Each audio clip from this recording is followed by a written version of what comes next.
Good day, guys. This is your Sir A. I'd like to share with you my knowledge in solving engineering problems, particularly electrical engineering problems. So, if you are struggling on this, want to know more about this, or even just want to watch these review tutorials, this is all for you. God bless. So, this time naman, tuturo ko naman sa inyo paano ang circuit na may current source. Makikita kayo and then i-apply nyo si mesh. So, ang tawag na doon ay SuperMesh. Kaya sa tinawag na SuperMesh, nai-instant na mas madali nating nakukuha at nare-reduce natin ng equation. So, in this case, we'll be assigning again loop current. So, this will be the loop IA, loop IB, and loop IC. So, diretso na tayo sa example for the SuperMesh analysis. So, SuperMesh, tandaan natin that current source, dependent or independent current source na nasa pagitan ng dalawang loop current ay mentally open circuited natin. Ibig sabihin, i-exclude natin sa ating pagsosolve or sa ating solution.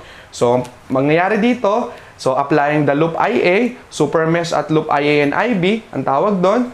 So, that will be SuperMesh at loop IA and loop IB. Bakit sa loop IA and loop IB? Kasi sa pagitan nila may current source na 3 ampere. Ang tawag dito ay the independent current source.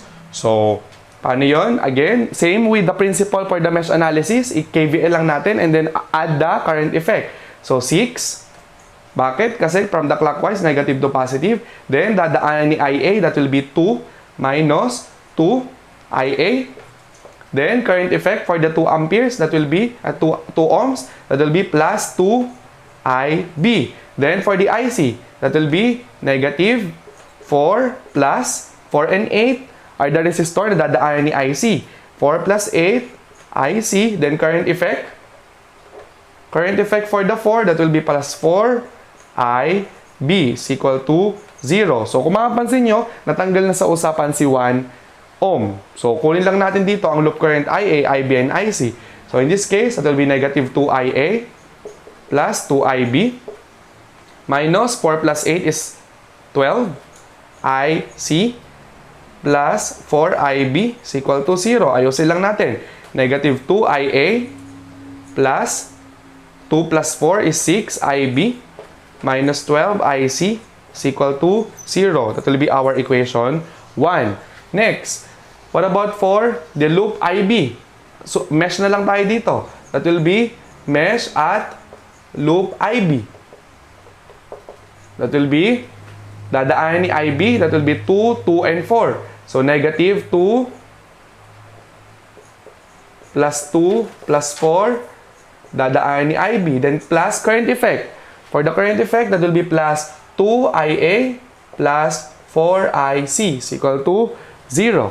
That will be, ayusin lang natin, 2IA, then IB, negative 2 plus 2 plus 4, that will be 8, negative IB, then or plus 4IC is equal to 0. That will be our equation 2.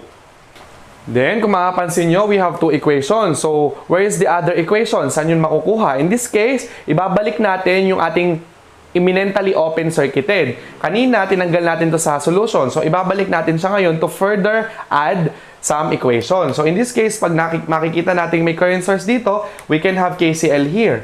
So, pag nag-KCL tayo sa X, that will be, labas si IA, pasok si 3, then, labas si, or pasok si IC is equal to 0. Therefore, negative IA plus IC is equal to negative 3. This is our equation 3. So, mapapansin nyo, pwede nyo nang pindutin sa calculator. That will be our first equation, second equation, and third equation. So, in this case, palitan ko lang to na overlook ko. That will become negative 6.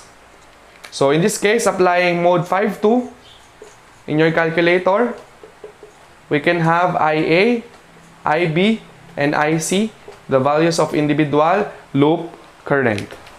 So, applying your calculator or using your mode 5-2 in your mode equation sa calculator nyo, makukuha nyo yung individual current na IA, which is equal to 66/19, IB is 21/19 and IC is equal to 9/19 amperes. So in this case, ganito ang pagkuha na SuperMesh analysis or using SuperMesh analysis. So, kung meron tayong SuperMesh, meron naman tayong SuperNodal. Kung sa SuperMesh, ang current source, dependent and independent, mentally open circuited natin. This time, we have to find voltage source, dependent or independent, to make it short-circuited naman. Mentally short-circuited. Ibig sabihin, sa isip lang natin, iso-shorted natin siya, gagawin natin siya as if na wire. So, in this case, mapapansin nyo, meron tayong dalawang voltage source. Meron tayong 21 volts at meron tayong 9 volts. So, in this case, mentally short-circuited ko to. Gagawin to kung wire lang. So, therefore, I can make this as ground. So, let us put node voltage. So, I'm going to put node voltage 1 here, V2 dito, and then V3 dito. So, yan. So, maglagay lang tayo ng current, individual current in each resistor. That will be I1, and then for this is I2, and then I3. So in this case, kukunin natin ang voltage drop across the 3 ohms and the current flowing in the 2 ohms resistor. So let us have SuperNodal at V2 end or node 2 and node 3. So let's have the KCL. That will be I1 is entering, palabas si I2 leaving, palabas si I, leaving din si 3 is equal to 0. For the I1, trace lang natin, that is V1 minus V2 over 4. Galing kay V1, papunta kay V2 over resistor, minus I2. Galing kay V2, papunta sa ground, 0 over 3. Minus I, galing kay V3, papunta kay ground, over 2. Lastly, for the I3, minus simula kay V3 or galing kay V3 minus 0 over 6 is equal to 0. That will become, arrange lang natin, it will be 1/4 V1 minus or plus 1/4, negative 1/4, plus V2, negative 1/4 minus 1/3 minus 1/2 V3 minus 1/6 V3. So I'm going to factor out the V3. It will become plus V3 times negative 1/2 minus 1/6 equal to 0.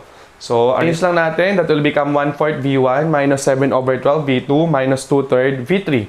So, meron tayong tatlong unknown, pero isa pala equation natin. So, in this case, yung mental short-circuited natin, ibalik natin. So, pag binilik natin siya, we can trace the value of the V1. That will become from the V1 to the ground. That has, we can have our equation. So, from the V1 to the ground, magkakaroon tayo ng equation na V1 minus 21 minus ground 0 is equal to 0. Therefore, meron tayong value ng V1 which is equal to 21 volts. So, okay na tayo for the V1. Next, substitute ko yung V1 sa equation 1. So, in this case, magkakaroon ako ng equation na 21 over 4 minus 7 over 12 V2 minus 2/3 V3 is equal to 0. So, in this case, arrange lang natin. That will become negative 7 over 12 V2 minus 2/3 V3 is equal to, lipat ko lang to sa kabila, negative 21 over 4. That will be our equation 1. What about the equation 2? Na meron ding V2 and V3. I-trace natin to sa 9 volts naman. So, from V2 to V3, I can have the other equation, V2 plus 9 minus V3 is equal to 0. Therefore, V2 minus V3 is equal to negative 9.